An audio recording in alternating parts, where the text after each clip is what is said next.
आखिर क्या हुआ जब अचानक से धरती फाड़कर बाहर निकले रावण के भाई विभीषण। जी हाँ दोस्तों, यह घटना अयोध्या नगरी की है जो हाल फिलहाल ही हुई है।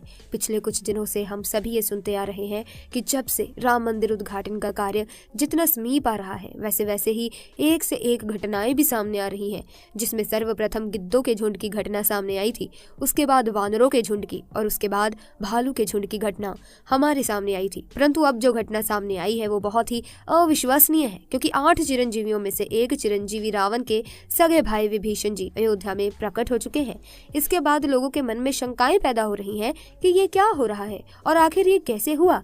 ये विचार सभी के मन में आ रहे हैं। तो आपको बता दें कि विभीषण जी को प्रभु श्री राम ने ही समय के अंत तक जीवित रहने का वरदान दिया था। दोस्तों, रावण के भाई विभीषण बहुत बड़े राम भक्त थे। जिस प्रकार से हनुमान जी, जामवंत जी, सुग्रीव और अन्य बहुत से लोग जो राम जी के बहुत बड़े भक्त थे, उनमें से एक है विभीषण।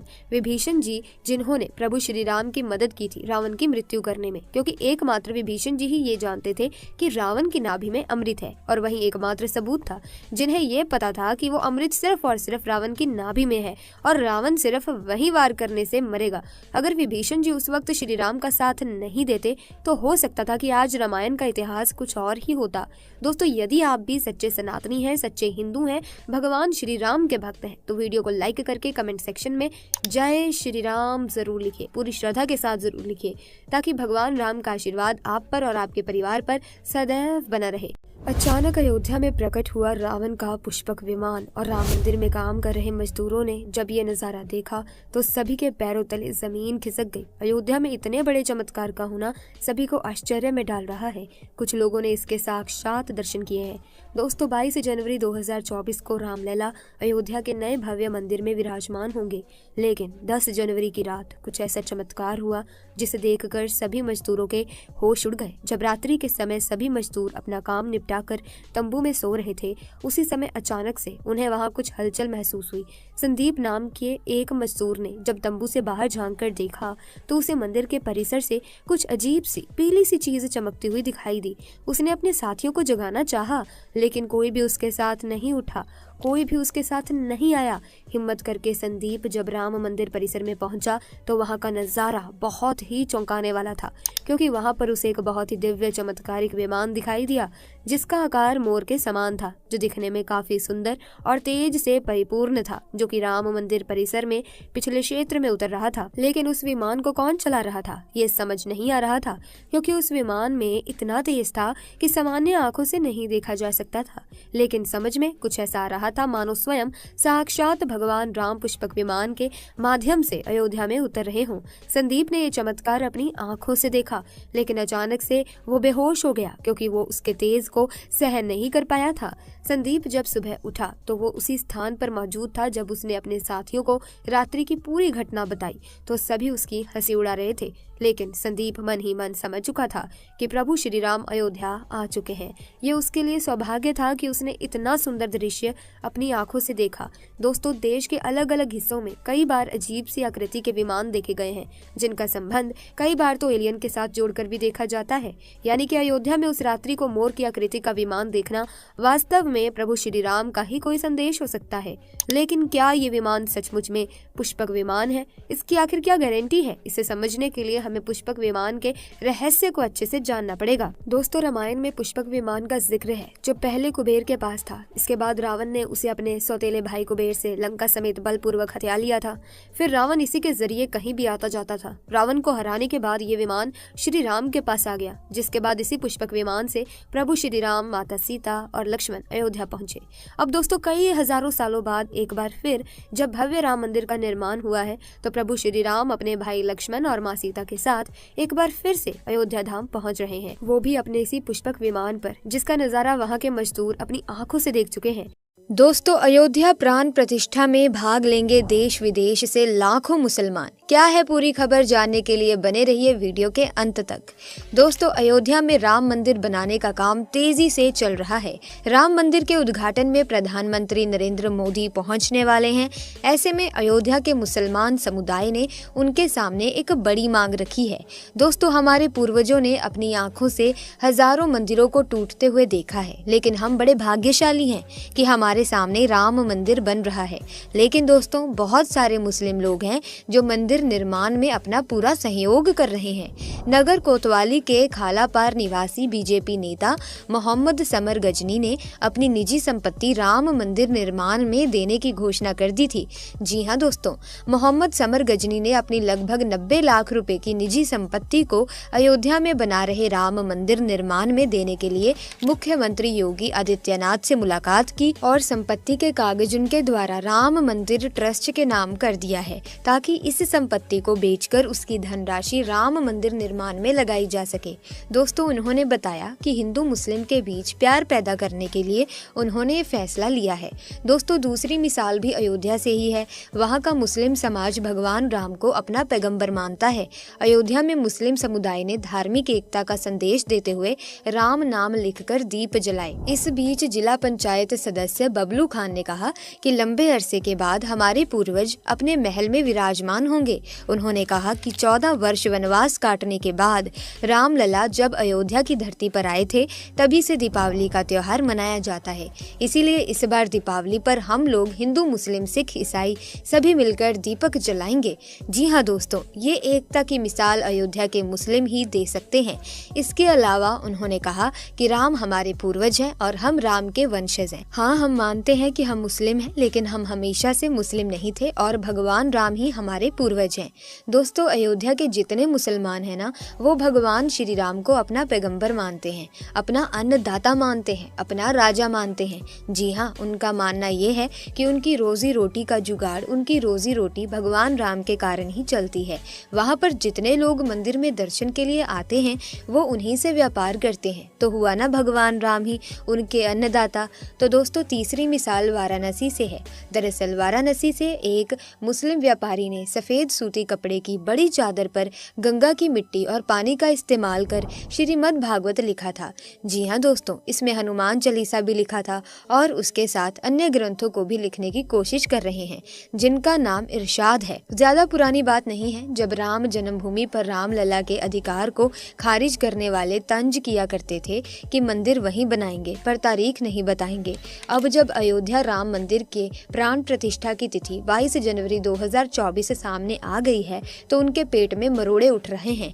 उनके पेट में दर्द शुरू हो गया है कि प्रधानमंत्री नरेंद्र मोदी को निमंत्रण क्यों दिया जा रहा है। पर लिबरल सेकुलर जमात का अंग विशेष तो इस खबर से झुलसने वाला है, उनके सुलगने वाले हैं कि प्राण प्रतिष्ठा का निमंत्रण दिल्ली के लोक कल्याण मार्ग के 7 नंबर बंगले अर्थात प्रधानमंत्री का आधिकारिक आवास की परिधि में ही सीमित नहीं रहेगा।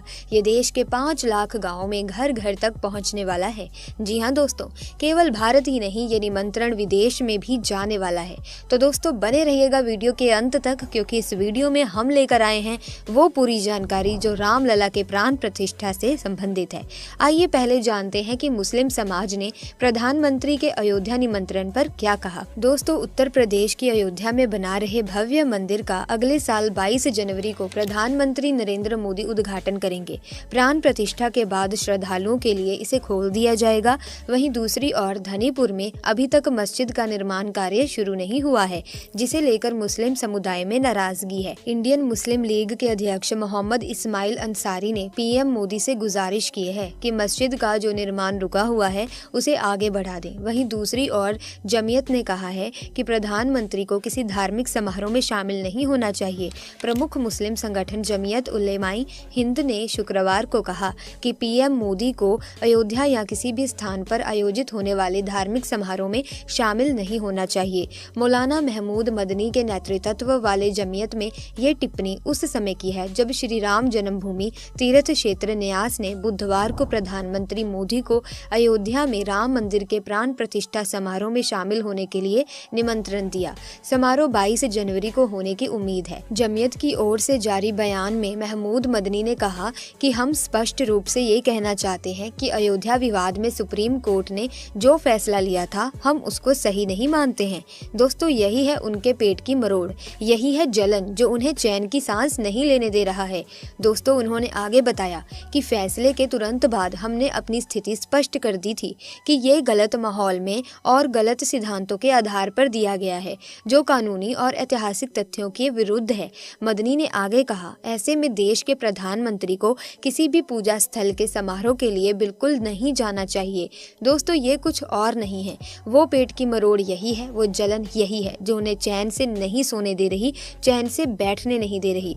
उनसे बर्दाश्त नहीं हो रहा कि प्रधानमंत्री श्री राम लला के मंदिर के उद्घाटन में जा रहे हैं। और भला क्यों नहीं जाएंगे, आखिर वो भी एक सनातनी है।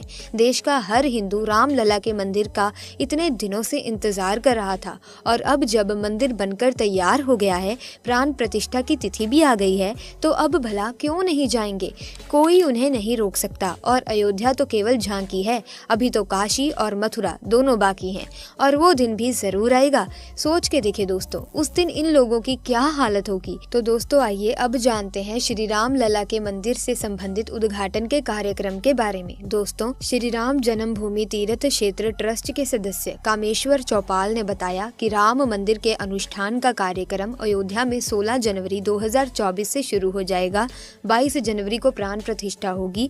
इस दौरान करीब 5000 संत महात्मा और कला शिक्षा जैसे अलग अलग क्षेत्र में उल्लेखनीय कार्य करने वाले करीब 5000 लोग भी उपस्थित होंगे। प्राण प्रतिष्ठा के बाद अगले 2 दिनों तक उत्सव मनाया जाएगा। चौपाल जी के अनुसार प्राण प्रतिष्ठा का निमंत्रण देश के 5 लाख गाँव तक जाना है। दोस्तों, आगे कामेश्वर चौपाल ने बताया कि हिंदू परंपरा में गृह प्रवेश उत्तम योग में ही होता है। राम मंदिर के लिए हिंदुओं ने काफी लंबा संघर्ष किया है। 22 जनवरी को उत्तम योग होने के कारण इस नवनिर्मित राम मंदिर के गर्भगृह में प्राण प्रतिष्ठा के लिए चुना गया है। उल्लेखनीय है कि प्रभु श्री राम का जन्म अभिजीत योग में हुआ था।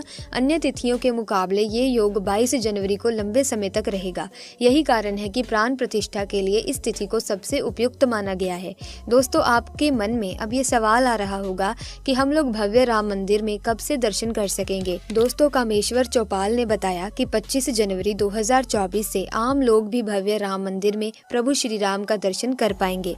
हालांकि गर्भगृह में कौन सी मूर्ति स्थापित की जाएगी, ये निर्णय अभी नहीं हुआ है।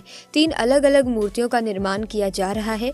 इसी तरह प्राण प्रतिष्ठा किनके निर्देशन में होगा और यजमान कौन होंगे, इस बारे में भी अंतिम निर्णय अभी नहीं हुआ है। भगवान श्री राम की जन्म स्थली अयोध्या में बनाए जा रहे भव्य राम मंदिर में अगले वर्ष 22 जनवरी को प्राण प्रतिष्ठा कार्यक्रम में देश विदेश से बड़ी संख्या में पहुंचने वाले श्रद्धालुओं की सुविधा के लिए टेंट सिटी का निर्माण कराया जा रहा है, जिसमें 80,000 श्रद्धालुओं के ठहरने की व्यवस्था होगी। लखनऊ में जारी एक आधिकारिक बयान में कहा गया है कि प्राण प्रतिष्ठा कार्यक्रम में देश विदेश से लाखों लोगों के अयोध्या पहुंचने की संभावना को देखते हुए मुख्यमंत्री योगी आदित्यनाथ की मंशा के अनुरूप श्री राम मंदिर तीर्थ क्षेत्र ट्रस्ट व अयोध्या विकास प्राधिकरण की ओर से विभिन्न स्थानों पर टेंट सिटी का निर्माण कराया जा रहा है। इनमें ठहरने और भोजन की उत्तम व्यवस्था मुहैया कराई जाएगी। बयान में अयोध्या विकास प्राधिकरण के सचिव सत्येंद्र सिंह के हवाले से ये जानकारी दी गई है कि माझा गुप्तार घाट में 20 एकड़ भूमि में टेंट सिटी स्थापित की जाएगी। इसमें लगभग 20 से 25,000 श्रद्धालुओं के रहने की व्यवस्था की जा रही है। उन्होंने बताया है कि अयोध्या धाम में ब्रह्म कुंड के पास भी एक टेंट सिटी स्थापित की जा रही है। इसमें 35 टेंट लगेंगे, जिसमें लगभग 30,000 श्रद्धालुओं के रुकने की व्यवस्था की जा रही है। उन्होंने बताया कि तीर्थ क्षेत्र ट्रस्ट की ओर से बाग बिजेसी में 25 एकड़ भूमि में टेंट सिटी स्थापित की जा रही है, जिसमें लगभग 25,000 लोगों के रुकने की व्यवस्था हो सकेगी। इसके अलावा कार सेवकपुरम व मनीराम दास की छावनी में भी श्रद्धालुओं के ठहरने के लिए टेंट सिटी स्थापित की जाएगी।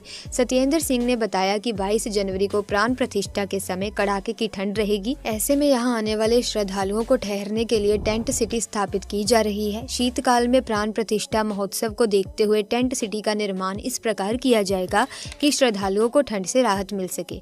इसके लिए गद्दे कंबल का भी प्रबंध हो रहा है। यहाँ ठहरने वाले श्रद्धालुओं के लिए शौचालय व स्नान गृह के अतिरिक्त भोजन के लिए भंडार गृह व मेडिकल शिविर का भी प्रबंध किया जाएगा। उन्होंने बताया कि एडीए की ओर से जो टेंट सिटी स्थापित की जा रही है वो ठेकेदारों द्वारा निर्मित की जाएगी। प्रधानमंत्री नरेंद्र मोदी 22 जनवरी को राम मंदिर प्राण प्रतिष्ठा समारोह में शामिल होंगे। सो प्रिय दर्शकों, आज की वीडियो में बस इतना ही। उम्मीद करती हूँ वीडियो में दी गई इन्फॉर्मेशन आपके लिए नॉलेजेबल होगी। अगर हाँ तो इस वीडियो को लाइक करें, शेयर करें, चैनल को सब्सक्राइब करके बेल आइकन को प्रेस करें ताकि नए वीडियोस की अपडेट आपको मिलती रहे। आपका बहुत बहुत धन्यवाद।